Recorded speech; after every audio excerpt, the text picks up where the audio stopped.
What's up, everybody? How we doing? Welcome to NBA Friday live on a Wednesday. So, I'm Tim Daniel. I'm here with Sean Mackey. Due to opening day and the Sweet 16, we had to push recording up a little bit this week. But hey, we're gonna give this a shot and see how we do. So, Sean, how you doing, pal?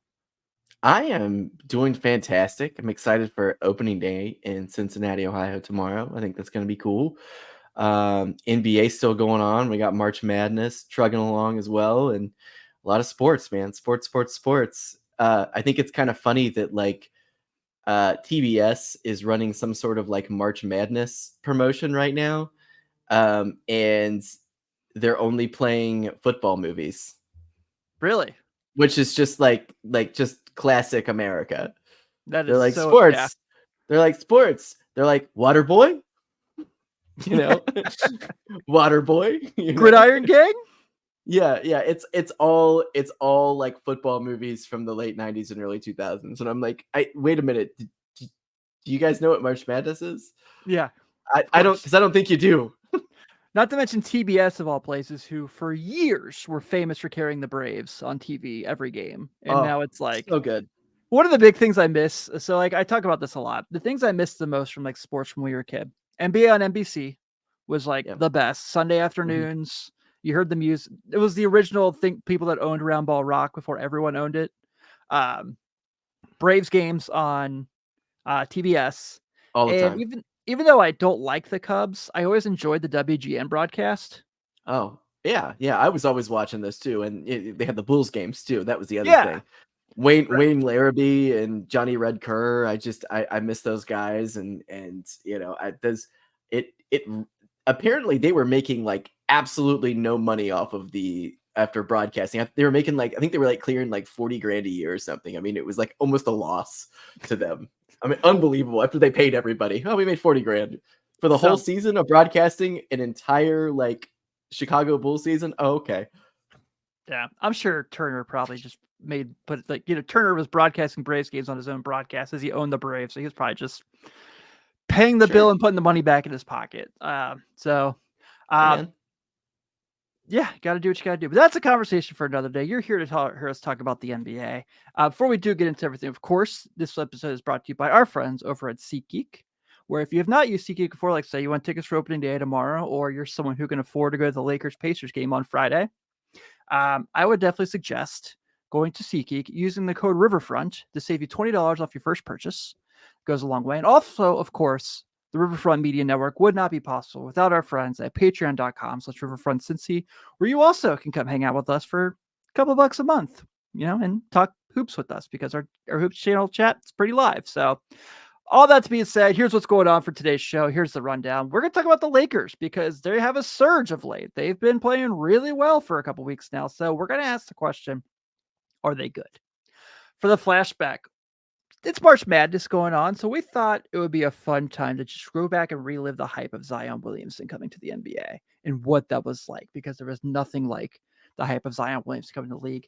And then for our starting five this week, we will be doing our all-time on-court sneakers draft with the caveat that you can only use each brand one time. I need to figure out a better way to put that. Signature brand, because there's so many Nikes. You can't just use one Nike. So if you use a Jordan shoe, you can't use any more Jordan shoes. If you use a LeBron, you can't use more, et cetera, et cetera. So we're going to get through that and all. Parker should be with us at any point. He said he was having some Wi-Fi problems.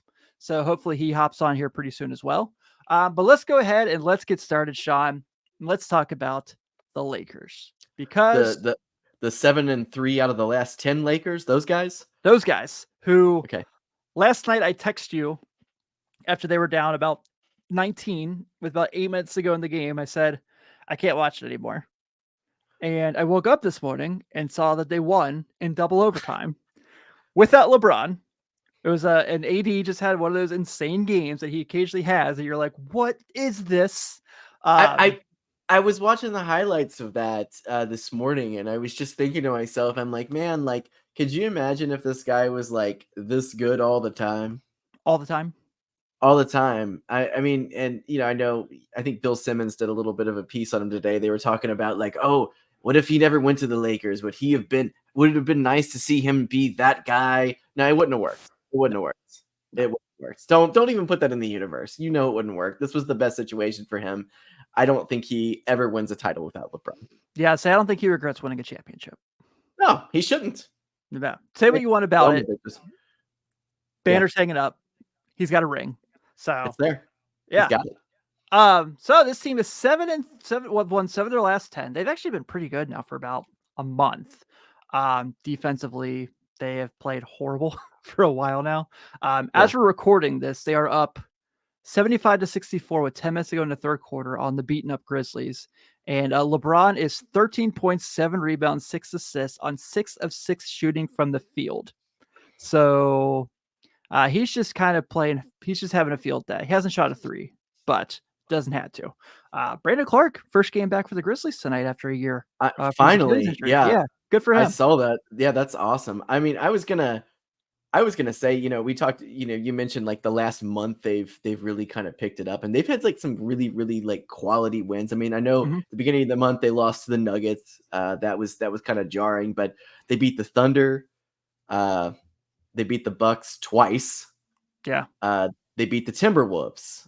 They lost to the Warriors. They lost to the Kings. That was unfortunate. They beat the Hawks, who are pesky at times. They beat the 76ers. They beat the Pacers. I mean, these aren't terrible teams that you're knocking down here. Like, they're playing actual teams. And, we're looking at, right now they've got a nice little lead here on the Lakers during the standings. They're up. They're the 9th seed. They're up 2.5 games on the Dubs. And they're 2 games behind the Suns. So, they're in that play-in game right now. And if you're, Minnesota, the Timberwolves, or if you're the Timberwolves or the Thunder, do you want to meet the Lakers right now in the playoffs? I don't. No. Like, those guys have had a great season, and props to the Timberwolves and the Thunder. Just incredible. Yeah. But they do not have the playoff experience to win. And teams with no playoff experience rarely ever make it far. Unless, of course, you're the Cavs-led LeBron team from the beginning of the 2000s when he ended up dragging some bum-ass team to the finals. So, but, this is great. And like you said, AD just... I mean, he's playing well. Things are clicking. D'Angelo Russell's been playing better. Like, he's been awesome. It's not better. Yeah. He's been awesome. Yeah. So I mean, it's been nice to see. And this is exactly what the Lakers want. They are going to half-ass sneak into the playoffs, and they definitely have a potential to knock out a number 2 or number 3 seed. I mean, they need to be in they should want either of those teams, because they'll spook them. I know they will. I mean, you're taking the Lakers in either of those series, right? The only team I wouldn't say I'd bet on the Lakers against any team in the West, because that's Nuggets. I'm not Nuggets. I was gonna say, but the only team that I would really scare me to be matched up against them is the Nuggets. I think. Yeah, those 2 teams you mentioned, I think they would beat them. Sacramento has had their number this year in a playoff series. I'm pretty sure the Lakers could beat Sacramento. The Clippers, they've beat them all year, and the Clippers are falling apart. At the wrong time. Yeah, at the wrong time. So, hey, Parker's here. What's going on? Parker. Just in time. We're talking about... All right, good. We've only been live for a few minutes. Good. Yeah. You're good. So, you and I have had this conversation a lot, so this is pretty fitting that we're doing this right now. So talk about the Lakers and just talk about like how well they've played of late. And Sean asked, the teams that you would take them against in the West, and I've said I wouldn't bet on them to beat any team, but I would feel comfortable with for them against any team but Denver.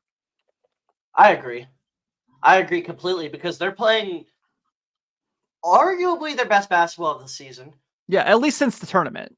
Mm-hmm. Yeah, and I think that a lot of Lakers fans are frustrated because they feel like they wouldn't even be in this position if they just started the 5 best players all season long in their starting lineup instead of switching to the all defensive lineup that they had going there for a little bit. And overall, though, I just don't think that the Thunder really pose a threat much because I don't think they're going to be able to guard LeBron and Anthony Davis in the paint. And I think they're Right. just going to foul and foul and foul. And they're just going to live at the free throw line that entire series. With the Timberwolves, the big question is Cat and the inexperience with the Timberwolves because nobody on their team has ever been to a Western Conference Finals, I want to say. Did the Grizzlies ever make one with They did. Conley? I think they made one, correct?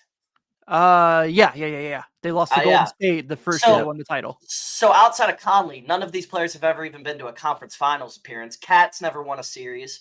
Edwards has never won a series. Gobert's won like what 2 series in his career, probably. I think they made the second round a couple times. Yeah, I think 1. I think 2 because I'm thinking of Mitchell's rookie year. They beat the Thunder. Oh yeah, you're right. And then they won the year they were the 1 seed. They won a series, but I just don't think either of those teams pose much of a threat for the Lakers. So the key for the Lakers here is to get to that 8 seed. And if you look at the schedule, the Lakers have the easiest schedule in the entire NBA the rest of the way. If you look at their schedule, it is so easy. I think they play Memphis 3 times. They have the Wizards again. They have I want to say they play the Raptors again. Like it's a they really have Indiana easy on schedule. Friday at Indy. And that's a very winnable game too, though. Like the Pacers, the Nets. The Nets. Like this schedule is very favorable for the Lakers, and there's a legitimate argument that they could win out. I'm not saying they're going to win out, but they're going to be favored in pretty much every game. I agree. So you made a point that I really think we need to harp on because I heard Simmons criticize it today on his podcast. And you made a point of they're just going to be so physical and they're going to be able to they're going to make people foul them. They're going to get to the line. And everyone's bitching about it, that they're just at the free throw line all the time. Rick Carlisle bitched about it on Sunday, that they had like double the amount of free throws the Pacers did. But this is what they do. This is why they get all that size, because they understand like no one can guard that. You mentioned it. Okay, so they're going to hunt Chet Holmgren in a playoff series. They're going to make sure like Chet Holmgren is the guy in a pick and roll that's going to have to make a decision every time. Am I going to drop and give them a shot at the perimeter, or am I going to like stay with Anthony Davis and give LeBron the opportunity to do what he wants to do with the ball, especially the way D'Angelo Russell and Austin Reeves are playing right now? Like that is what this was all about this whole year. And it's just like you said, Parker, it's like they're figuring this out now. So in that circumcision, okay, Minnesota, I think we've seen this 100 times, right? Like Rudy Gobert, regular season defender, right? In a playoff series, he gets hunted. And historically, Davis has dominated Gobert in their matchups too. Historically, he's been very good against Gobert too. Yeah, exactly. And I think that's going to be the caveat, the big point here too. So, okay, what's next? The Clippers. Zubac is going to guard Anthony Davis for 7 games. No, he's not. No. Yeah, like no. And even the Clippers, I don't think James Harden or Norman Powell, whoever's out there, is going to be able to guard Reeves and Russell. Right. I think the only good matchup they have, I guess, is LeBron. But LeBron always torches the Clippers, even though it's Kawhi and PG. But that's their most favorable matchup is the wing defenders. Yeah. They've lost a lot to Sacramento this year. I think in a series that would change. I know Sabonis has beat Anthony Davis every time, but things are different come May. What'd The Rock say? I'm going to come back when the Lakers beat the Kings in May. Yeah, that's what he said. The team that right now is going to be worried is the Suns. Their schedule is brutal. That's why the Lakers can easily get into that 7-8 play-in game because they can jump the Suns pretty easily because they're 2 back from the Suns. They could be 1 back tonight, and they have the season series over the Suns. They have the... Shout out Seth Shaner hopping in the sneaker draft early. We're getting there, Seth. We're getting there. They have the season series over the Suns as well. So if they can just tie the Suns in the standings, they're going to pass them up. And the Suns, you look at their schedule, they have the Nuggets tonight, and it's just brutal after that. It's really, really brutal. They got the Nuggets tonight, then the Thunder, the Pelicans, the Cavs, the T-Wolves, the Pelicans, the Clippers, the Kings, the Timberwolves. They play all playoff teams, and most of these teams are top 3 seeds who they're playing. Yeah. Half of their games are versus the Nuggets and Timberwolves. Man, that is rough for Phoenix, and that's a team like we've talked about them quite a few times this year on this pod about just not being deep enough, and this is just not a team that I like. I don't like the way they've been constructed the whole year, and and the fact that they're hanging on to the 8th seed right now. I mean, it's kind of comical when you have even a few good players and you're not able to put it together. But the West is good. Like there's the so Lakers many are good 40 and teams. 32 and are the 9 seed. They could win 50 games still, and they're the 9 Yeah. seed. So the gap between 1 and 2 in the East is the same as the gap between 1 and 9 in the West right now. Yeah, That's crazy. incredible. And you mentioned if you're Phoenix, you should be scared. I know they're playing Orlando tonight and doing so pretty well so far, but if you're Golden State, you have to be looking over your shoulder at Phoenix has the Houston. Nuggets tonight. No, I was talking about Golden State. Oh, yeah. My bad. Yeah, if you're Golden State, you got to watch over your shoulder right now for Houston because they're on a roll. Yeah. 9 in a row. Jalen Green looks like he's actually a good basketball player, not just some super athletic dude who does things. What's going on right now? Are they better without Sengun? No, but okay. I think Jalen Green was getting held back though. Too. He was. He's one of those dudes. Jabari Smith too. He's been really good, minus getting suspended. Yeah. Van Green Vliet's been awesome too. Green has been so he's been like a highlight reel after highlight reel this year, and I'm really impressed with what he's been able to do, and I'm so happy for Houston actually having putting together this weird team and actually doing something with it. And I miss Sengun a lot, but it is interesting to see how much, like you said, Parker, how much looks like he's been held back just because, he's been sharing the offensive load with him. So if I were the Warriors, I would be really scared right now, especially a team that's won 9 in a row. And good wins too. Yeah, they're good wins. I think that's kind of the biggest point as Besides well. a couple Trailblazers wins, they've been really solid wins too. And the thing about the Rockets that is very concerning for the play-in is they're going to play on the road if they do make it, and they are horrible. They're horrible on the road. They got to go to Staples, play the Lakers without Sengun. Hey, I'm telling you though, if I had to put money on Vegas, I think the Lakers are going to get the 8 seed because their schedule is so easy. It's really, really easy. So I think they're going to go to Phoenix, honestly, if the Rockets get it. But the thing is, I still kind of trust that Steph Curry can just get them the 10 seed. Sure. Truthfully. So. Yeah, I think in the rankings of I need to have this guy to win one game, I think LeBron and Steph are still my 1 and 2 right now. Jokic a series for sure. But if I'm hey, I need this game, my season's on the line, I'm still calling LeBron. I don't know how I wouldn't. So if he's got to go play Sacramento in a 7-8 game and they're at Sacramento, he's going to be going against Mike Brown, who he knows really well, who he's been in a playoff series with and against. Also, beating a team 5 times in a season is absurd. So I don't think Sacramento wants to even try to get 5 wins in a row. That's absurd to try and do. I don't think they were talking about, Legler was talking about today on ESPN. He was like, I don't think the Nuggets are scared, but if I'm the Timberwolves or the Thunder, I'm terrified if they play me in the first round because it's not going to be pretty for being the 2 seed. Yeah, because you think about it. So, and if you listen to Mind the Game today, I mean, the whole conversation was about with LeBron and JJ Redick was about okay, if this guy's going for 40, I'm going to go ahead and stop his teammates and let him deal with it because Anthony Edwards is probably going to have a 40-point playoff game. Okay. Who's going to help him out in that 40-point playoff game? Who's going to be the guy that comes up there and make sure that they win that game while he's going off? Mm-hmm. Who's not going to be Rudy Gobert? Right. No.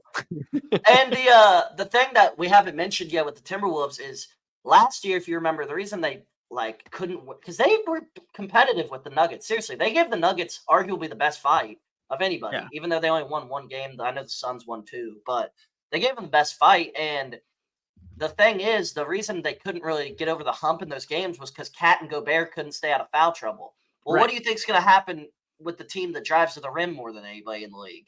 They're going to hack. And I think the other caveat in that whole Lakers-Minnesota matchup is D'Angelo Russell and Taurean Prince want to prove something to Minnesota.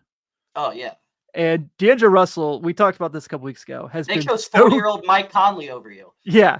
He's been so good for weeks now. It's not like a 2-game example anymore. It's about a month and a half now. He's been awesome.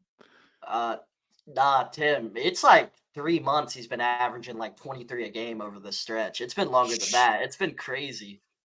There was that game, I think it was the Clipper game. So he has that play. I think, Parker, you probably know exactly what I'm talking about.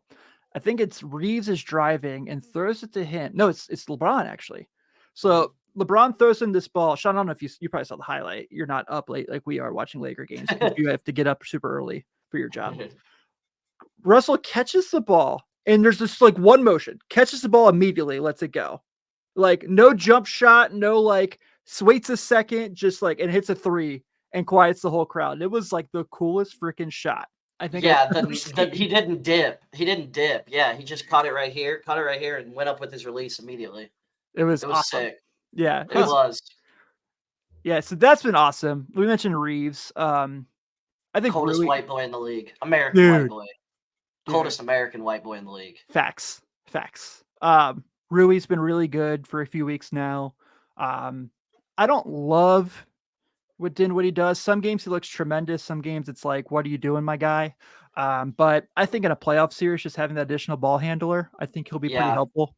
And I think he's kind of buying into not being a scorer. Like he's kind of buying into just playing defense and just being a kind of give me 4 rebounds, 4 assists, and 8 points a game. That's what they need him for. Yeah, and he said that.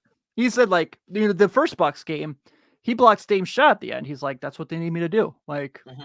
But then, he had a 30-piece the other night against the Pacers, or 28, something like that. He had a really nice game against the Pacers the other night. So I'm finally feeling excited about this Laker team. The first time since the in-season tournament. Yeah, me too. I know. It feels like forever ago. Dude, it does. Remember they won that? Yeah. Barely. Literally. Remember they won the wins, and the games weren't even close. Yeah, they were smoking everybody. Oh man, I loved it. It was awesome. But we'll probably talk about that. We got like 2 weeks till the playoff starts. Thanks for everyone tuning in, by the way. It's the first time we've done a live show of this. I know we're super early this week, but like I said, we've got the obligations of opening day for the Reds and March Madness. Parker, Sean, as Kentucky fans, I'm really sorry for your loss. My thoughts and prayers are with you all. About that yet. Yeah. But we'll get to that another time. I do. Different show. So for this week's flashback, this is one I really wanted to do because I think even though it's only like 4 or 5 years ago, just the hype around one person coming to the league, and I figured it was a good thing to talk about during March Madness, was second to none. And we're going to go back to remembering like the process of Zion Williamson coming to the NBA. So one of the greatest lottery experiences of all time. Sean and I, as Bulls fans, we were projected to go in the top 4. So we're like, maybe. Who'd you guys get that year? Was it Kobe White? Kobe White and 7. Yeah. That's a good pick for 7. Though. It was for sure. Remember when the Knicks thought they were going to win everything? They were going to get Zion, Kyrie, and KD. Zion. So that's what I want to. That's what I want to get to. Is just kind of all this stuff. So sorry. Let's start. Let's start at like the YouTube videos when he's 15 years old coming out. Of just seeing this kid in EYBL doing these windmill dunks, and you're like, oh, he played LaMelo. Yeah, it was the game against him and LaMelo and AAU that was like very viral and stuff. Yeah, they literally had to turn people away at the door. Yeah. So he comes down to his last 3 teams for college. I think Kentucky and Duke, if I remember correctly, were his last 2. Yeah, it was Kentucky and Duke because I remember I was convinced he was coming to Kentucky because I was at the point when everybody went to Kentucky if you were a 5-star recruit. So I was like, yeah, he's coming to Kentucky. And he chose Duke, and I was because I think RJ Barrett and Reddish were already committed. Yeah. So I was like, oh, he's coming to Kentucky. What the hell? I was like, he's not going to because RJ Barrett was considered as much hype Zion had. RJ Barrett was the better prospect coming out of high school. He was the number 1 player and everything. Actually, the last rankings. Did he pass him in the last one or something, Zion? No, Cam Reddish was number 1 in the last rankings. Really? But Barrett was number 1 like throughout the process. Throughout the year, yeah, because Monteverde obviously had more hype than Spartanburg, and not to say that Zion didn't deserve what he was getting by any stretch, but yeah, Barrett was polished too, and Barrett was so polished. Played a skilled. Yeah, and like for those who know about high school basketball, Montverde Academy is like it's an NBA factory of just talent. It's a Duke factory too. Yeah, to put in context, D'Angelo Russell and Ben Simmons played on the same team in high school at Montverde Academy. Yeah. So And Scotty Barnes and Cade Cunningham played on the same team in high school at Montverde. yeah, it was And insane. Dayron Sharp, a lot of guys. Yeah, it's that like Oak Hill, obviously Chino Hills. Well, Chino Hills is really like just Chino Hill is just because the Ball brothers, right. and then Yeah, what's his name? No, that's how do you say Onyeka. his last name? Onyeka Okongwu. Yeah, I was about to say Onyensu. That's Kentucky's big man. I was yeah, getting and then confused. of course, everyone's kind of looking at Sierra Canyon because of like the guys they've turned out the last few years. But Yeah. so Zion played at Spartanburg, which wasn't that big as compared to the other schools. Obviously, he has this EYBL run where he's just like destroying everybody. Parker mentioned the AAU game, and it was like I remember, Sean, we had that fantasy basketball league. There was a guy in our league who texted me before Zion even played a game at Duke and goes, "Is it possible for me to draft Zion Williamson yet?" And I said, "In what? Like he's not in the draft pool for the ESPN. That's not how that works." Yeah. Yeah. So, but that was like where people were with him, Yeah. and I just remember, not to bring up that wound, but that first game that he plays in, they're playing Kentucky. They're at Indianapolis for the Champions Classic. Don't remind me of this game. Dude, and there's like 10 minutes of the game, he has some windmill dunk that I'm like, oh, this is legit. Let's before we kind of go through the rest of the Duke season, what do you guys kind of remember about like the Zion hype at this point? You want to go first, Sean? So I remember I wasn't on the hype train at the very beginning like you guys were. I wasn't watching the viral videos and everything. I started watching him when he got to Duke, and the game where he ended up just blowing through the shoe, North Carolina, right? Yeah. North Carolina, and I was just like, how does somebody physically do something like that? Like, this is a person who is so big, so powerful. Like, I mean, just I've never seen that before in any sort of sports, any sort of basketball game, a guy just blowing through a shoe and going through it. And I just remember that. And I was glad he wasn't hurt for one thing. I was like, oh, because I mean, it looked not great. But I was just sitting there thinking to myself, I'm like, holy crap, is this guy like a superhero? Like, there's like who, like, that was, it just added to the legend that he was at that point already. I was like, this guy is so big that he's just gonna fly through the sole of a shoe and go through it. And I mean, watching some of the other games, you mentioned the windmill dunk against UK and everything, like just an incredible player. He is still like, I love watching him play. He's just such an exciting dude. I love seeing him get out on the floor. He's a high flyer. He's just so he's found some of that Duke athleticism again, which yeah. is And that's what I was gonna say. Like, especially the last couple of weeks, he's looked really, really good. And he's lost a little weight, you can tell. He's lost a little weight. Yeah, I think he looks like he's got it again. And I'm really, really hopeful to be able to see them, in the playoffs. And I want to see what he's going to do and if he can take them on. Anyways, we're getting off the train here, but yeah, that was from my perspective. I just started watching him when he got to Duke, and that's when it started for me. And I was just like, holy crap, this guy is going to be an absolute stud. I watched all his high school mixtapes and stuff. Then he committed to Duke, and I became a little bit of a hater at that point. So sure. Everyone does. And to be fair though, that Duke team was the first Duke team, one of the first Duke teams without a villain on it. Like, there was no Grayson Allen. Right, yeah. There was no John Shire. There was no JJ Redick. Like, that was the first, because now they have Filipowski, who became a tripping villain out of nowhere. But yeah, that Duke team was kind of more likable for a Duke team, honestly, besides Coach K. But like the rest of the team was pretty likable. But I was kind of a hater, not because I didn't think he was unbelievably talented. I was kind of right. I said I thought if he doesn't lose weight, he's going to get injured constantly. Which to this point, I'm kind of right. Still, I wouldn't say one healthy season makes you, cured from that. But I always knew the talent was there. I always knew when he played, he was going to be a monster. But I mean, the talent was just unbelievable. I kind of thought he'd be more of a shooter than he is. Like, I'm not saying he was going to be a 3-point sniper, but I thought he'd take more than this because, like, his rookie year, he would take them. Yeah. And he doesn't really take them anymore at all. So that's kind of shocking a little bit. What would you guys say? Did you think he was going to be better or worse than this at his peak? Because 3 years ago, Zion was an absolute freak. He averaged 27 points a game on like 60 what was it? It was something crazy. It was like 67% shooting. Yeah, he started in Something. the All-Star game. Yeah, I mean, Zion was legitimately a top 12 player that year, top 10 player that year, arguably. Like, he was a monster. Yeah. Um, He's on the short list of this guy is the next LeBron. That you Yeah, always hear about. Yeah. absolutely. Yeah, but like, I what thought would you say? Would you say he's lived up to it or no? I don't think he's lived up to it yet. No. Yet. no, But not at can all. he live No. up to it? Yes, I think he Yes. can. Yeah. And I Well- think there's been flashes of what we expected. 100%. Like that second Yeah. year was like, this guy's a top 10 player. And then at this 20. year he's had so many moments, especially like you guys said, the last 2 months he's been like, And he's a baby. He's still 23 years old. isn't Like, that wild? Yeah. Yeah. Because Yeah. he was 18 when he came into the league and was drafted. He was really young. Him and RJ Barrett are still 23 because they were really young when they got drafted. And like, he's still got plenty of room to grow as a player. So I'm not it's not out on him to live up to his potential yet. Right. Well, So that'd be a I, fun segment, honestly. Debating if first picks lived up to their potential or not. That'd be a fun segment one day.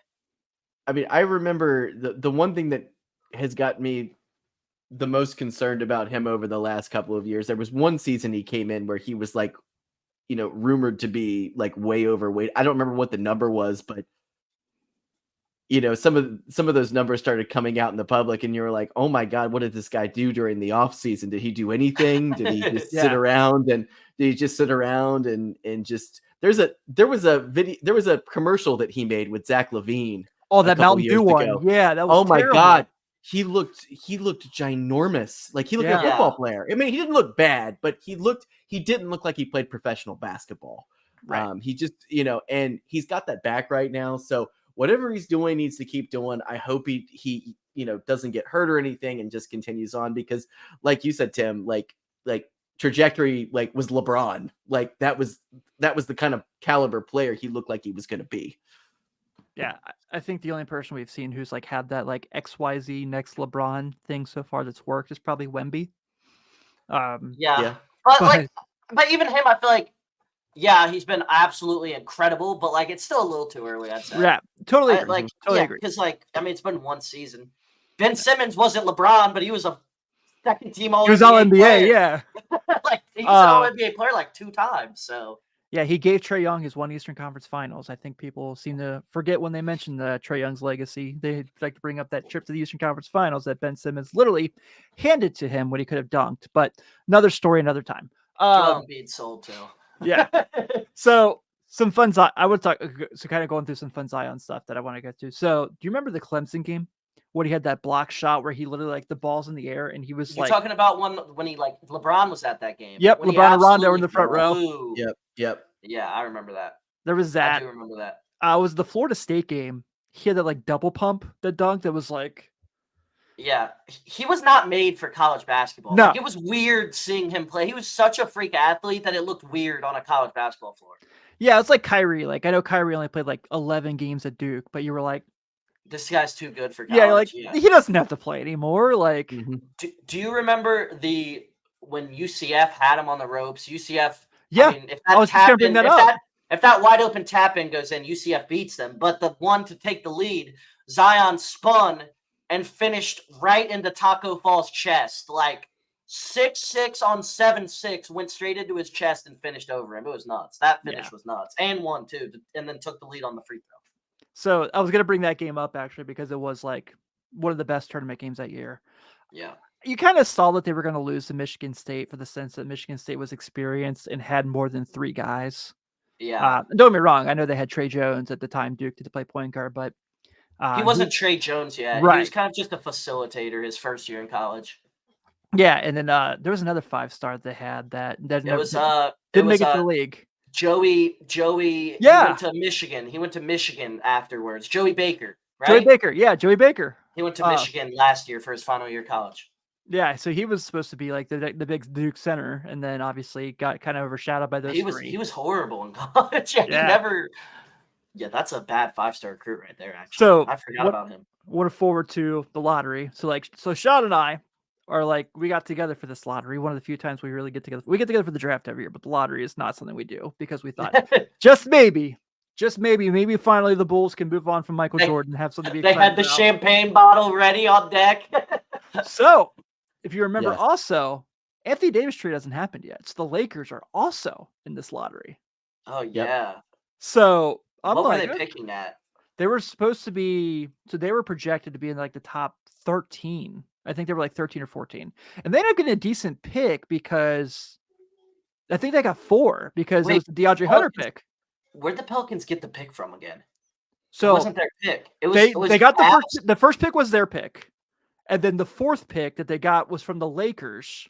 The Jackson Hayes pick? No, it was the DeAndre Hunter pick that they traded back.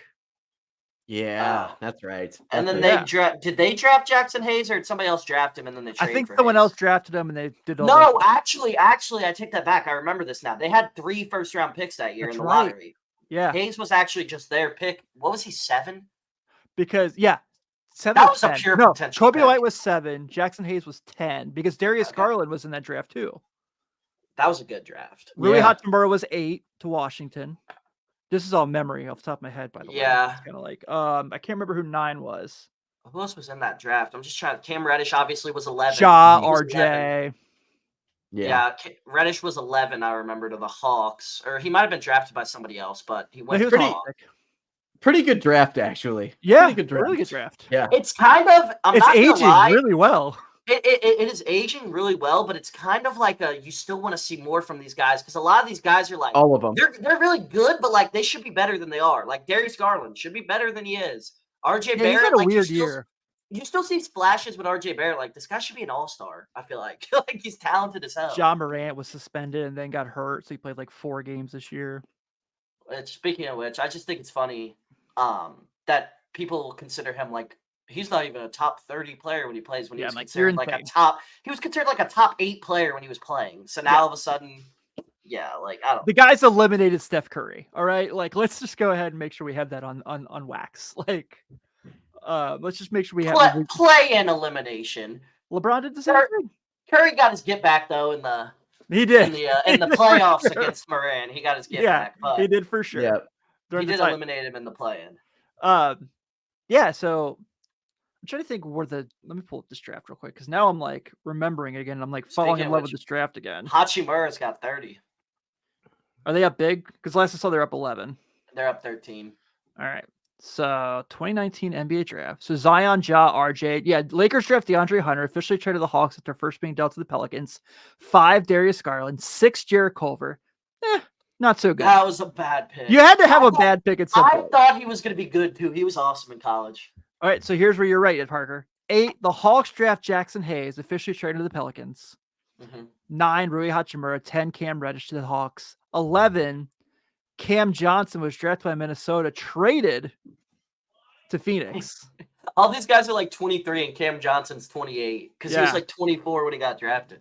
PJ Washington goes 12 to Charlotte, which they had a scout who literally told me that they were going to take PJ Washington if he dropped. That's a nice pick for 12, I feel like. That's not a bad pick for 12. 13 was Tyler Hero. I mean, like 13 is always a stud shooting guard. Yeah. I swear. This draft gets better. So as we keep going through it. So obviously Romeo Langford, meh. Sakuda and Boya, not so good. Chumo Kiki, I feel like the injuries just kind of took everything away from him. Nickeil Alexander-Walker was drafted by the Nets, traded to the Pelicans, but originally that was a Hawks pick. Solid player. Yeah. Goga Batadze, he's now doing okay as a backup center for Orlando. Yeah. San Antonio took Lucas Samanic, which has been like a really good G League player. I don't even know who that is, to be honest. Matisse Thybulle, Boston took him and traded to Philly because I remember Boston fans were like, "Why the hell do we do that?" Yeah, because that pick was like a pick where it was like originally it seemed good like his first couple of years, but then it was like he's not getting any better at offense, right? Because like it was very much like he's gonna learn how to shoot, but yeah, I thought for sure I loved him in college. He was like 3 steals a game in college, like yeah, and he's just so bad at offense. It's horrible to watch. Yeah, so the Thunder had Brandon Clark, traded that pick to Memphis. Like we said earlier, he came back tonight. He was in that draft. I thought he was like the 2021 draft for some reason. I was thinking he was drafted later. So this is where it kind of gets a little meh. Grant Williams goes 22 to Boston. Darius Baisley, Ty Jerome, Nas Little, Dylan Windler, Kabengele, Jordan Poole. Okay. Jordan Poole's a good ass pick for 20 whatever. That's a good 29 pick. Was Keldon Johnson and 30 was Kevin Porter Jr. Those are 2 awesome picks before he beat somebody. Seriously, that like Dude, Nick For Claxton was the 31st pick. Like, this is a good draft that Zion, like, headlined. Yeah, 29 through 31 or 3. I mean, Kevin Porter Jr. was averaging 20 last year. Like, on a bad team, granted, but you still averaged 20 in the NBA, so. Yeah, so. You're not horrible. So Nick Claxton. This has gone away from the Zion conversation. Now I'm just falling in love with this draft again. Cody Martin went 36th. Daniel Gafford went 38 to the Bulls. Jalen Noel drafted that year.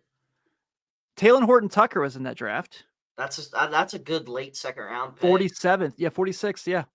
And then the untouchable from the Lakers, future MVP. God. Yeah. Remember he had like a moment in the bubble? They thought because he was 19, he was so young, and like all the tools. I bought so many rookie cards. Be an all-star. I was like, they must know something about him. I had so many rookie cards that are now sitting in a binder because I'm like, these don't deserve to be in top loaders anymore. You remember after they won the title and he pulled up to the summer league with AD and LeBron, like he was like a all-star vet. It was he pulled up with them. Like, it's so funny. I always say my all-time favorite moment from that championship is still that when they won the title in the bubble, the first person to hold the title was J.R. Smith. It's still my all-time favorite. Of course. No, that's something in years you're gonna look back on and be like, J.R. Smith was on the Lakers title team. Jamal Crawford played in the bubble after not playing for 2 seasons or whatever. Dion Waiters was on the Lakers title team after LeBron got him shipped out of Cleveland. They thought, I remember people were thinking Waiters was going to be like a clutch pickup for their title run. Him and JR. People were like, JR can still fill it up. Dude, there's so many funny things from that stretch of like people who were just because there was like unlimited roster spots. Joakim Noah played for the Clippers. Yeah, remember that. Don't remember that. I forgot all about it though. The Nets roster was insane. Because they were like they were in the playoffs. Yeah. But it was because Kyrie played. And then Kyrie got hurt before the bubble. Right. So now they're running out the Karis LeVert, Jamal Crawford at 40 lineup in the bubble, which was just hilarious. Didn't Joe Johnson play someplace too? Boston.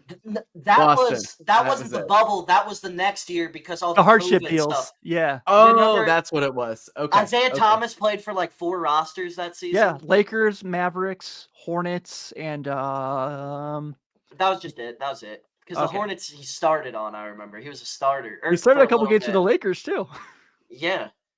Which I wanted to ask this once you were done talking about that draft real quick, because I guess this has just become a flashback on the draft, which I don't mind. I like this draft. Yeah. Romeo Langford, what the hell happened to him?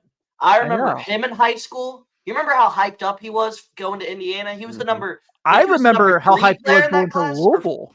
Wasn't he the most hyped up player outside of he was the 4th ranked player, right? He was after those were the top 3. So Louisville was on the understanding they had him in the bag.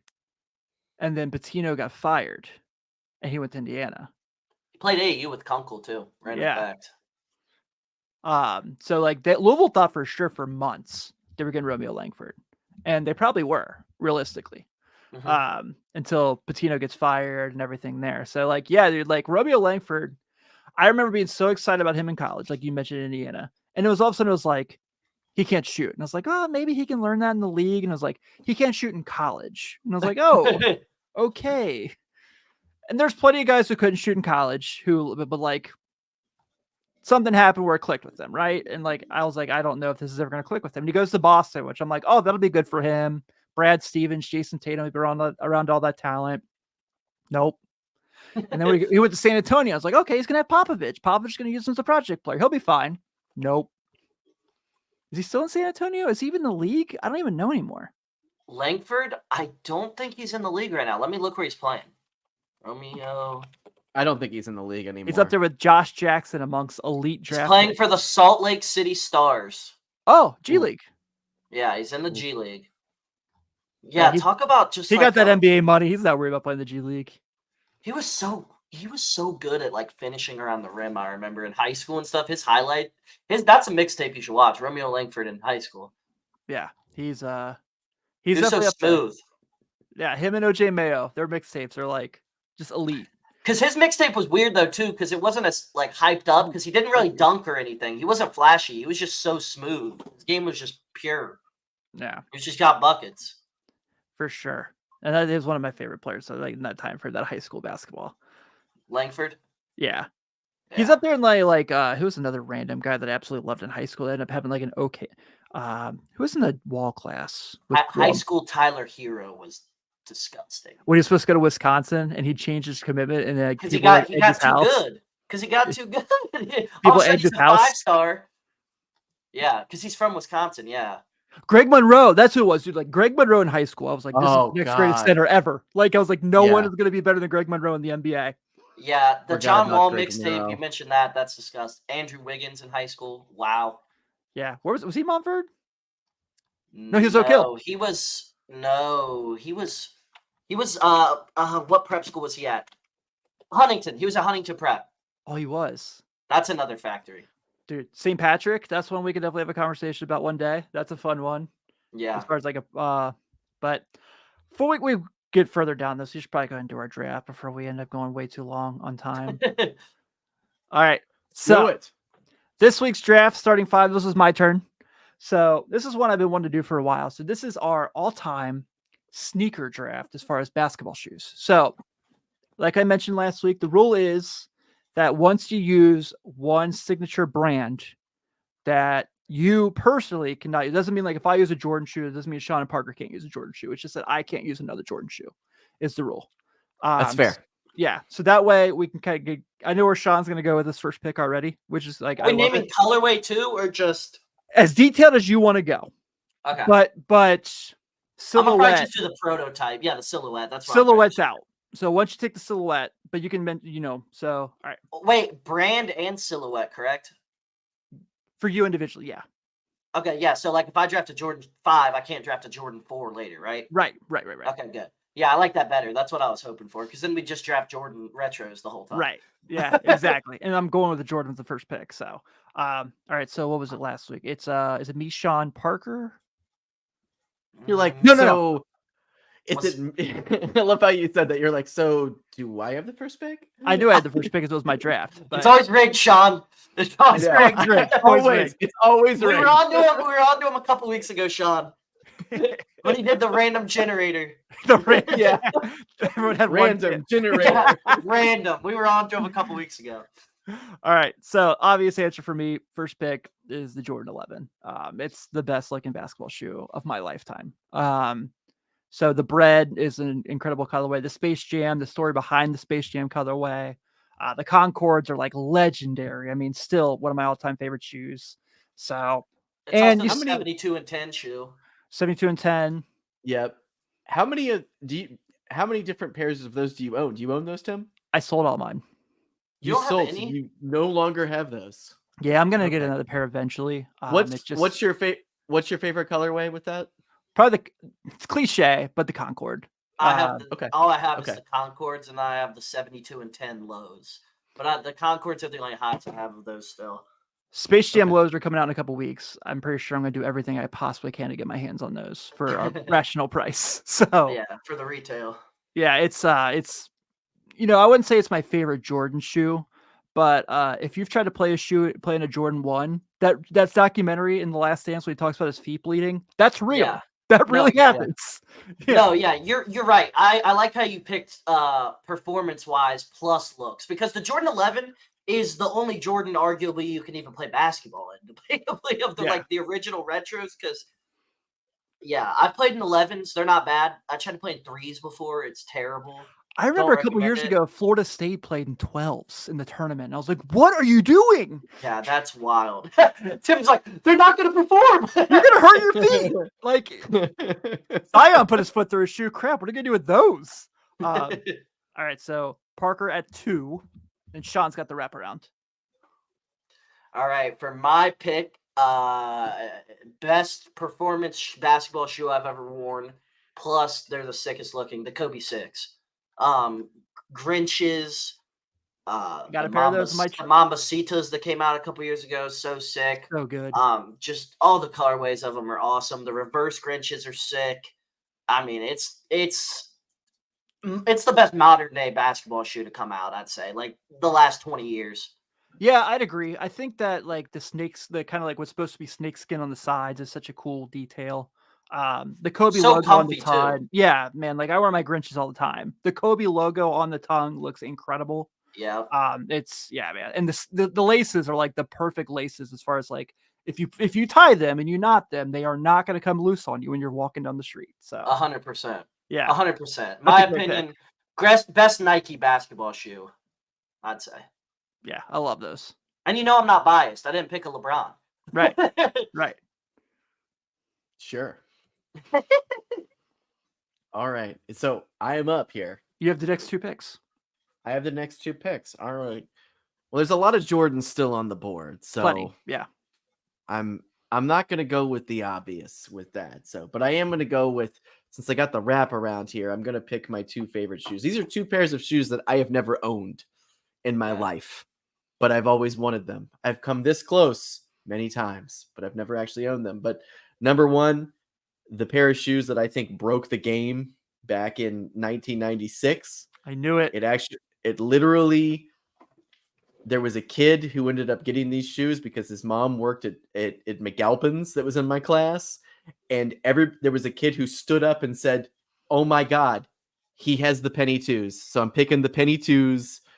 I like the varsity black and blue. That's my favorite colorway of that, and they're the most expensive. I've never been able to get them at a cheap price. That's why I don't own them, and I won't ever unless DH Gate starts making them in a factory. Then I will definitely have a pair sometime. So, second favorite pair, another pair that I've never owned. I actually came very close one time when I was with you, Tim. We were at a Foot Locker someplace. Yeah, I remember this. And they only had a size 8, so I was not able to purchase it. But the 1996 Dennis Rodman shoe, the Nike Air Max, or is it just Indestructs? Yeah, it's not a Max. They don't call them Max. So, right? Yeah, Nike there's no air Indestructs. bubble. Yeah, I love those. They tied on the side. They were the sickest looking shoes I've ever seen. Dennis Rodman was my favorite player when I was growing up. I loved his attitude. I loved what he gave to that team. I loved the logo on the back of the shoe. Everything was amazing. Both of those are just phenomenal, just different looking, game-changing basketball shoes. Those are good picks. I love, the Indestruct's always been fun. I always like the white ones with the red, because it was never they did solid. They didn't do a solid swoosh color. They did an outline. Yeah. Color. So the white ones, the red. Did you ever own a pair? So they retroed about 4 or 5 years ago. Yeah, and they were 2017. And they were going really cheap. So I could have. But then I kept holding off, and then the last dance came out, and everything Bulls related went up in price at that point. So they're very expensive again. Yeah. For my pick here, this is a weird pick, but I'm gonna get Adidas off the table. This is from personal experience. It's the best basketball shoe I've ever worn. I think they're sick looking too. I'm gonna share my screen for this one so you guys can see. You guys were Adidas in high school, weren't you? Yeah, but we were allowed to wear whatever we wanted. But I'm gonna go with the Harden 7. I love the way these look. They look so much like the old Kobe's to me, the old Adidas Kobe's to me, / the T-Mac Kobe's too. They look like the T-Mac Kobe's too. I love the way these look. They're awesome performance-wise, and I'm gonna go. They look like pillows. Yeah, they're comfy. They got tons of boost in there. There. I was a big fan of those. So the Harden 7s. I love it. I love it. All right. So brings it to me for the wraparound here. I'm going to go with a legendary sneaker. Sean knows very well how awesome these shoes were in 1996. And I'm going Reebok, the Question 1s. Oh, dude. Oh, that's a good pick, actually. Dude. So that's a really good pick. We did if you've been listening to the show on a weekly basis, we talked about Allen Iverson and just what he meant to the community of basketball. And the A6 commercial is legendary with him and Jada Kiss. It's like a forever basketball commercial. But the Question 1 is like just an unbelievable. Thank you, Parker. Just an unbelievable shoe. It's just so neat. So for a 6-foot guy, not necessarily a shoe you'd think. Well, 6 foot with shoes on. A shoe you'd think someone would be wearing, but just awesome and comfortable. And then I think with this line, so the Question 3s was when Kobe had his free agent sneaker year, and he had a Laker colorway. So that was an awesome shoe. So Yeah, I'm gonna go the question 1. So that takes my Iverson off the board. I'll be going putting this off here. I'm with you on that one. Like, I don't know if I could pull those off, but they look sick. Yeah. About the question. It's like I'm sure these will be taken later, but the kamikazes, the Sean Kemps, like look cool, but I could never wear them. Yeah. So with those the questions that came out. So this was kind of funny when those came out. Reebok Classic started.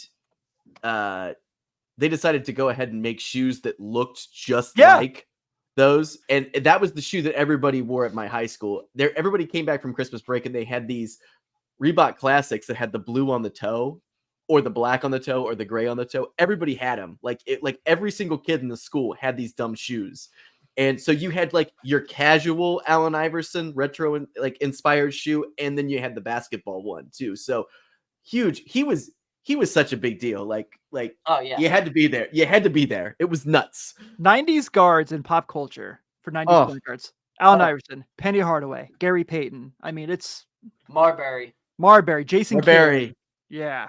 Steve Francis was very popular, but he was early 2000s. Steve Francis on the cover of NBA Live. I think we should just go ahead and make sure we mention that. He was so good. He was so good. Awesome. Legendary domination, my team card right there. Yeah. Oh, absolutely. Absolutely. He can dunk on anyone, make a three, and he's faster than everybody. Legendary amethyst card. I remember that early in my team. I want to say it was 2K. Back when amethysts were like you could get by for like 2 months with them.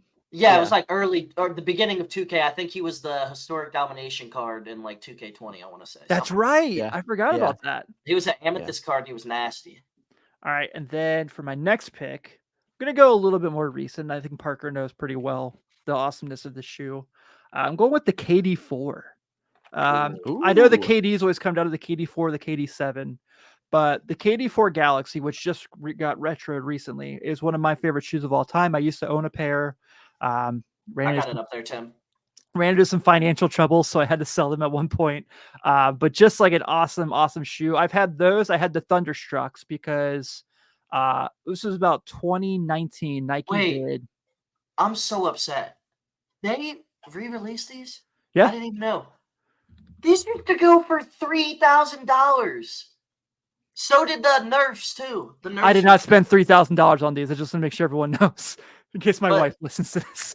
Are you sure? Are you sure you didn't? I'm sure. Also, the Nerfs as well. They're retroing soon. Because you look at the price on the Nerfs. I mean, my size, $13.50. Yeah. So they're retroing the Nerfs soon. So hopefully that means that we'll be able to get them at a rational, not getting I'm gonna try to get them I'm gonna try to get those then. Yeah. But the KD4 is one of my favorite shoes. So Nike a few years ago did this Think 16 pack, and it was really cool. Because what it was so they had this shoe in there. They had the Converse Dr. J was retroed. The LeBron Soldier 1, which was the shoe he wore in the 25 straight game against the Pistons. The Jordan Last Shot 14s. They like made these all, and they came with a Larry O'Brien keychain, kind of key tag on the shoe. So the KD4 is one of those that was like acknowledged in that. And then it was a Ray Allen Celtics colorway. I think it was the Jordan 20. Did it for Ray Allen with that too. So that was part of that series that KD4 had. So one of my favorite shoes, super comfortable. I was never a big low top basketball shoe guy until that shoe. Yeah, thick shoe. He really, he didn't start it because Kobe started it, but he was the second to join the low top wing. For sure. Yeah, he was the second. And then, but then the KD5s were literally boots, so that doesn't make sense. The KD1 is horrendous. Like he only could go up from there. Yeah, horrendous. Like the LeBron one isn't that bad. The KD one is horrendous. Like I love the LeBron one. The new versions of it, like the wheat ones are fire. The wheat ones they are great. Yeah. They're also though like that's another shoe. I'm like, I don't know if I can pull those off casually. I used to wear the LeBron Soldiers. 2 that's terrible. Is it the LeBron 2 that's terrible? Okay. Those are rough.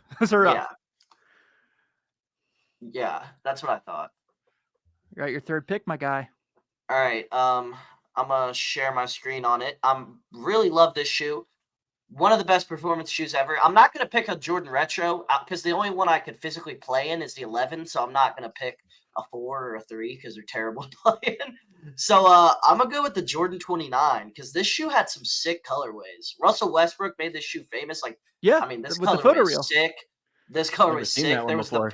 there was the Pantone colorway as well, but like, I mean, I really like this shoe. I think it's sick looking for a basketball on court shoe, and Tim's got it right there. I have the Uh, poster. Sean and bought me that poster.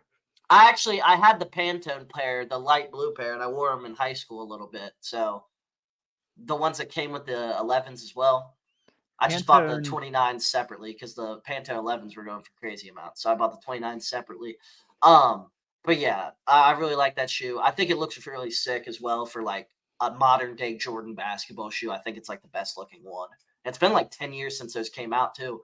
Also, that shoe, Oladipo wore that exact shoe in the dunk contest. I remember. That's right. Yeah. I had a pair of Consecutive 31s. I actually really like the 31s. What do they look like? I don't remember those. They kind of I'll had look like them up. they had it was one of the few ones that they brought back the original wings logo because it was honoring the one. Yeah, I like those. Yeah. Yeah, I like those. Always like this. All right. So Sean's got the next two. So before we get on to that, I was just looking at that shoe with, the poster image of Jordan, and I owned those pants that he has in that poster, and my Yeah. grandmother gave them to me. She had found them at a Goodwill in the 90s, but you never, back in the mid 90s, you never wanted to wear retro 80s Jordan wear. You'd be made fun of mercilessly. So Which is so funny I in 2020s. absolutely like I mean, if you watch The Last Dance where Jordan wore his Jordan 1s during the game and everybody made fun of him, like that's how it was. So I had those, and I ended up I gave them back to Goodwill, and I kept the jacket, and I sold the jacket that went with it a couple years ago, and I sold it for like, this was probably like, I don't know, 10 years ago. I sold it for $100. It's probably worth way more now because it was the original windbreaker Jordan running outfit. It was crazy. But anyways, all right. So I have two picks coming up here. All right. So So I'm going to pick my first Jordan. I'm going to get it off the board here just because, and I own these shoes and I love them to death. I love them so much. I haven't been wearing them that much, which is stupid, but the Jordan 4s, big fan of the Fire Reds. Those are probably I think they're probably my favorite Jordans. It's changed over time, but I absolutely love those shoes. They just always look good, and they're very, very comfortable. Really, They're really not some like casual shoe, just like wear like, yeah. I love them. I love them. They look fantastic. I think casual wear considered that's the best shoe literally out there in general. Really? Jordan 4. Yeah, it's the shoe I have the most. I have 5 pairs of Jordan's 4s. Like it's my favorite shoe. I've had, I like, don't think 30 I don't over think you can time. ever I don't think you can ever go wrong with a pair of Jordan 4s, seriously. Or I don't think 3s, so to be either. honest. They look good with anything too. Like They you can look wear, good with you can jeans, wear them with sweatpants, shorts, shorts, jeans. anything. Agreed. Yeah, they just style with Because you can everything. dress They're them just up. really You can cool. dress them up to wear like, Yeah. it's a great shoe. Yeah, it is. So I'm gonna pick that. My wraparound pick. This one was tough because you already took the question away from me, Tim. So I couldn't take that. But I'm gonna go with a shoe that I think is actually better just because it's so freaking old school. But I want to go with the Shack Attack ones. I knew you were going with Orlando. those. I You knew knew I it. was gonna take it. I had to take them. It's so I love great. them. I'm this close to getting a real pair. Like I really want a pair. I think they're so retro-y and just like, and I So love the 90s. Shacknosis. I love the Shacknosis. Those were just awesome when they came out, but those are so much more retro-y, and I love them. So funny story about the Shacknosis. So buddy of mine and I, this is LeBron's last year in Cleveland. We went to see the Cavs play the Bucks. And my buddy was like, "Can I wear your Shacks?" I had the Shacknosis. I was like, "Yeah, dude, sure, whatever. I don't care." And we're leaving the queue. Actually, no, we went out in the town for a little bit, had a good time after the game, just because we were checking it out and like seeing everything. And we're like heading back to the car, and this guy stops us in the street. He goes, "Yo," he goes, "I'm not going to use the word because we're cleaning up our language here at the River Front." He says, "I F with them Shacks right there." Never forget that moment in my life because some random guy chased us down the street to tell us how much he liked my friend's shoes that were mine. Sure. Yeah. You'll take it. Right. Yeah. That's a good pick. I love the Shaq Attack ones. It's got like the Reebok pump logo on the tongue and Yeah, the best. incredible. Am I up? Yep. You All are. right. This is I'm pick pulling 4 my- for Parker. I'm pulling my shoe up. This is a shoe that I'm never gonna own. I'm never gonna wear, but I feel like it kind of has to be picked here. My dad swears by this shoe. I'm going with the Converse Weapons. Yep. Oh, there you go.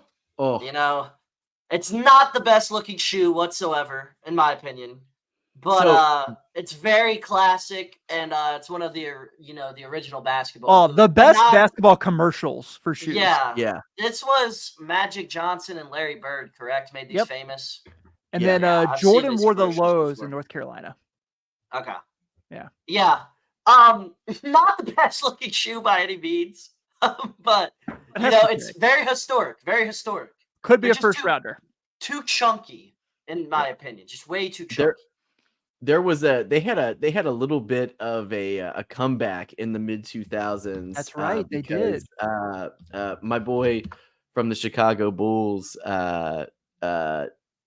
Kirk Heinrich, wore a pair. They were called the Converse Kirk. Weapon. If anyone was Evos, going to wear them, and it was and the he white made guy them in look good. goggles. And he didn't always have goggles. Okay, this was pre-goggle Kirk Heinrich, but yeah, he brought him back for a brief while, and I never could find them. I wanted them so Sean, bad. those are still pretty popular. That's what Shea wears. They're called the Is that what Converse. he's wearing? They're called the Converse All-Star Evos. Yeah, I've seen them. They're a little different from the ones that Heinrich had. Heinrich had the black. He had black and red too. It was Bulls colors. Yeah. That's why I liked them. But No, I did see. like the ones Shea's Shea shoes are wears. nice. Yeah, Yeah, they're I very like those. nice. I was looking at those recently. Yeah, they're really nice. Shea went down in my book of March Madness because of that stupid commercial he did with Chet. Yeah, that commercial is terrible. I rescinded my I wanted him to be first team All NBA vote after that commercial. So now he's second team All NBA this year. Barely. He's holding on. Isaiah Thomas of the Suns might take his spot. Right, yeah. Yeah, with his 10-day. All right, well, I got my last 2 picks here, and this is hard. So I figured why not just go with a shoe from each of my 2 favorite players of all time. So Sean, you took the penny 2s. You leave me no choice but to take the penny 1s. Just another awesome shoe. The black and white with the blue swoosh is like Those. Have you ever owned those, Tim? Yeah, they're really heavy. That was going to be the thing I was going to ask you. They look like they weigh a ton. Yeah, they're like the Pippins. The Pippins were also like shoes that were not the actual Pippins, not the what's the shoe he wore forever with Nike that had like the big air on the side of them? The Air Max up tempos. Up tempos, yeah, like Pippin's signature shoe. You're talking about the Air Max or the Air Pippin 2s or whatever. Air Pippin 2s. I had a pair of those. And dude, you're like walking in like you have to like pick your foot up to walk in those. Yeah. I had them I actually used them to play basketball in. Oh my god. Yeah. Think I didn't play center. Like Yeah. But so the penny 1s are like an awesome colorway shoe. There's like 3 or 4 colorways of those that are just like perfect. And then I had to have a LeBron. I feel like I'd be cheating if I didn't. And I'm gonna go with my favorite LeBron and it's the 15. So the cool story about the LeBron 15, besides it was his last year in Cleveland. But Nike used to do the shock drops randomly for like what shoe he wore during that time, because he had the Diamond Turf colorway as a tribute to Deion Sanders. He had the tribute to Griffey, which I used to own those shoes. They were like one of my favorite pair of shoes of all time. And then even just like the standard like basic shoes, the material was really different than you really saw from any of their shoes. Like it was impossible to tear and rip. And it was really comfortable. It wasn't the easiest shoe to necessarily put your foot in, but once you did, you could walk pretty comfortably in them. It was hard to put your foot in, but once you got it in, comfy. Yeah, so I had to make sure I got a LeBron selected in this draft. All right, so my last pick, correct? Mm-hmm. Haven't done this brand yet, so I gotta get this brand some love. By far the best shoe this brand has ever made. Yeah, the Steph Curry one. The Curry one is by far his best shoe. Yeah, and It's it only by went down far his from there. best shoe. Yeah. It went. Do you remember this shoe was hyped? Like this Yeah. shoe was like selling for hundreds of Yeah. dollars. The championship ones he had. Let Yeah. me pull those Yeah. up real quick. Championship Curry one. I want to see what these. Here we go. I want to see what these go for now. They're still pretty expensive. Okay. Yeah, these were really expensive, I remember. And like this shoe was actually hyped up. Like these would sell out. It was partly because like all the like 8-year-olds that were like bandwagon Right. Steph Curry fans at the time. But it's actually a good looking shoe for Under Armour. Like with that logo, there's not that much you can do. But it looks good on this one. I like this shoe, actually. Like I would wear this to play basketball. You wouldn't rock it casually, but good basketball shoe. Yeah, I don't ever say nice things about Under Armour, but I do like that shoe. Yeah, compared to the Currys now, they're horrible. His new shoes are horrible. The Rocks branded Under Armour stuff is terrible. Like it's just Where the hell? By the way, we didn't pick any John Walls or D Rose shoes. Oh, dude! Like when we go, I was gonna do my honorable mentions here at once. Okay, let's give some honorable mentions then. Yeah. All right. So Sean's got the final pick. All right. Well, I'm actually going to go with a basketball shoe that I wore in 1997. I was made fun of mercilessly. I just never picked the right shoes, guys. Like Apparently. it didn't matter. You weren't friends with us. I couldn't win. And I'm actually gonna hold on a second. I'm actually gonna share them just because. While you're doing that, the Lakers won again tonight, so we did not jinx them with our segment earlier. 9 games over 500. LeBron had a triple double. Yeah. All right. Rui had 32. All right. So I'm gonna share this. Here we go. By the way, we've had 50 people hanging out with us through this whole show. And Thanks for hanging with us. Yeah. Yeah. All right, here it is.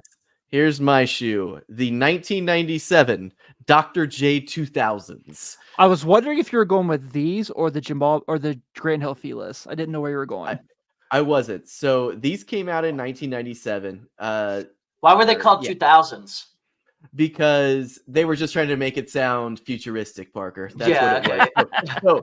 So there was a lot of hype behind Dr. J in the 90s because Michael Jordan hyped him up as like the guy who, he looked up to. So like back in the 90s, like the way that we look at Dr. J now is completely different from the way there's just been so many great players since Dr. J, but he was considered to be like the first high flyer. I went out and bought these and I wore these when I played intramural basketball. This was like my on court shoe. And I never even let them like touch an actual like gravel driveway or anything. These were just like on court shoes. And I had them and they finally fell apart recently and I had to throw them away. They had finally been dry rotted down in my basement. I really wish I would have preserved them because they will never be reissued.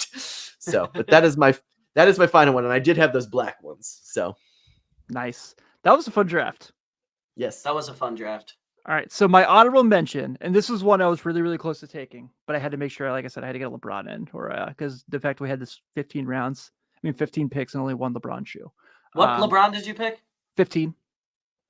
So the Kyrie 2s were like a really awesome shoe. They looked good. They were comfortable. The strap was neat. I had the Kyrie 2 Parade, which was released after the Cavs won the title because the bottom was supposed to look like you were walking on confetti. Yeah. That was like I'm looking at them now. Love that shoe. And the Christmas ones were cool that year too. The Kyrie ones were sick too. The Kyrie ones were sick too. His first shoe was sick too. Kyrie won, I think, the Chinese New Year. Yeah, dude. Yeah. I remember the ones I had the All-Stars. I remember. Yeah.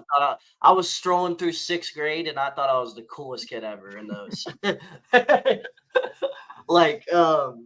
My honorable mention, I'll go with the LeBron 10. Oh, yeah, really good shoe. That shoe was so sick when they came out. It's kind of not lasted like the time. Like it hasn't aged well because of like the massive air bubble and stuff for like casual wear. You know what I mean? Because back in the day, like if you were wearing some LeBron 10s with jeans, like that was a fit. That was like the Floridian colorway was like so good. The All-Stars, I remember. The LeBron 10s is still like one of the rarest shoe ever. Yep. It was the first I believe. Yeah. Ooh, now I just thought about the whole what the Kobe 8 was my biggest I want shoe in the world. I had the KD6 what this. That was sick. Oh yeah, those were sweet. I wore like a 9.5 shoe at the time. I was like a sixth grader, and I traded this kid for him. I like gave him $100 and gave him a pair of shoes or something. They were a size 8. I was squeezing my foot into them just so I could have those because I did I wanted them that. so bad. The Kobe 7 Great White Sharks. I wear a 10. Yeah. I was like, I wanted them so bad. The only pair that Foot Locker had was an 11.5, and I was like, bring them to me. You were like on that you were like on that episode of Doug when he has to Yeah. go buy like some really, really big shoes because they don't have them, and he's like flopping around and like falling everywhere. Yeah. Yeah, that was you. That was me for sure. I like kept like the paper inside the like in the toe box so I could like fit in them. Nice. That's a pro move. That's a pro move. Yeah, for sure. All right, you have an honorable mention, Sean, or you want to roll? Yeah, my my honorable mention is one we've already talked about, but I'm gonna go ahead with the 1996 Nike Air Up Tempos, a pair of shoes that I actually finally, well, I had a pair that I got at a Value City years ago, sold them for a lot of money, and I got a new pair, the black and white ones, which is the ones I always wanted when I was a kid. Finally have them. I've never worn them. So Parker, funny story about this. So back in the day on 2K, before they did the all-time rosters, Yeah. Sean and I used to collab on these to where like the guys who weren't in the games, like Sean would create them and like get their formulas and stuff offline and like that way they looked like them and like do their attributes. Extremely time consuming. And he would upload the files and then I would go in and put the shoes in on all the guys. So like Reggie Miller, I had in the Jordan 15s. Like we did this. What 2K was this probably? This was like 16 and 17. That was like the last time we did this. Yeah, I used to do that kind of. I used to do that where I'd always put like the college teams in there. I'd make the college teams, like not mod, like not get them mod. I would literally make the rosters. When I was really like when like Fox was in college, I remember doing that for the last time. Mm-hmm. Dude, we would a lot of fun. He would like text me and be like, "I just uploaded Kenyon Martin. Can you find what shoes he has?" And like I would be on Google like, what did he wear the most? And like, it was very accurate. It was very accurate. No, those are actually. It's not that as boring as it sounds doing that type of stuff because I used to do that too. Like you put on YouTube and you get in the zone. You know, creating the players. It's not boring. Yeah, I'm excited now that Ellie De La Cruz is with Jordan Brand that we're gonna start seeing that stuff in MLB The Show. Ooh, so yeah. I also kind of I saw he's like trying to like perfect his English. That's cool. That was cool. Yeah, I saw the press conference today. All right, Parker, it's your turn to pick the draft for next week. Ooh. All right, so we've done a lot of them. I'm trying to think of what a good one was. I had a good one last week, I think. I said something, but then it wasn't my turn to pick. I'm trying to think of something that'd be good. Oh, I got one. High school mixtape players. The best players from their high school mixtapes ever. Okay. Like that could be like not just high school mixtapes, just like high school in general, I'd say. Because like obviously like, you know, LeBron, Kareem were before like mixtapes, but like Kareem's the greatest high school player ever. So like, you know what I mean? Yeah. Just high school. Off potential. I'm gonna have to do some research on that one, but I am. Oh, actually, yeah. That's a good one. That is a good one. Yeah. All right. Well, we went way over time, but it was so fun, and this was a great episode. And thank you guys for our first time doing this live. We just want to see if there's a feeler out that people would like this. Next time we go live, we'll definitely advertise it a little more than just sending a tweet out 10 minutes before. But thank you guys so much for hanging out. It's greatly appreciated. On behalf of Sean and Parker, please make sure you're checking out everything going on with the Riverfront. We are killing it right now with content. We got some big news coming soon as well. So if you're just now checking us out on YouTube, please subscribe. If you're listening to us on your podcast app of choice, please review. On behalf of Sean and Parker, this is Tim Daniel. Have a good night, and we will see you all next week. See you guys.